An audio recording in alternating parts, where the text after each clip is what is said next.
Have you ever heard of compound interest? It's often called the eighth wonder of the world. And while it might sound like something out of a math class, it's actually one of the simplest and most powerful tools anyone can use to grow wealth, quietly, in the background. In this short episode, we're going to talk about how compound interest really works, why it matters, and how it could literally change your future, even if you're starting small. No complicated formulas, no boring finance talk. Just a calm, clear story about how time can turn pennies into fortunes. Okay, so here's the deal. Imagine you have $100 in a savings account. Let's say the bank gives you 10% interest per year. After 1 year, you'd have $110. Cool, right? But now, here's the magic. In year 2, you don't just earn interest on your $100, you're also earning interest on that extra $10 from last time. So instead of earning just $10 again, you get $11. Not a huge difference yet, but stay with me. In year 3, you earn interest on the $11 plus the $11, and you get $12.10. And every year, it grows a little bit faster. Why? Because the interest starts to earn interest too. That's compound interest. Your money working harder and faster the longer you leave it alone. Think of it like a snowball rolling down a hill. At first, it's small, barely noticeable. But as it rolls, it picks up snow. It gets bigger, gains speed. And before you know it, it's a giant snowball crashing forward with momentum. That's what happens when your money compounds over time.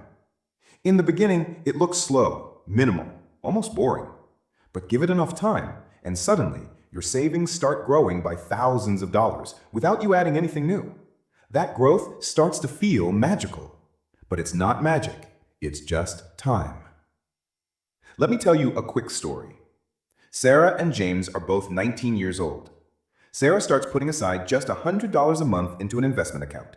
She does this until she turns 29. Then she stops investing completely. James waits. He doesn't start saving until he's 29. Then he puts away $100 a month from age 29 all the way until 59. That's 30 years of saving for James, compared to only 10 years for Sarah. Can you guess who ends up with more money by age 60? It's Sarah. Even though she saved for only 1/3 as long, she started earlier. And the power of compound interest did the heavy lifting. That's the difference that time makes. Most people think they need to be rich to invest. But the truth is, being rich doesn't matter nearly as much as starting early and staying consistent. $50 a week, $100 a month, whatever you can afford right now. When it compounds, that small habit becomes a powerful river of growth. This is how regular people retire with millions, not because they had high-paying jobs, but because they respected time and let their money grow quietly. The earlier you start, the less you need, because compound interest fills those gaps over years and decades. But here's the other side of the coin. Compound interest can work against you too. If you have debt, especially credit card debt with high interest, that grows faster than most investments.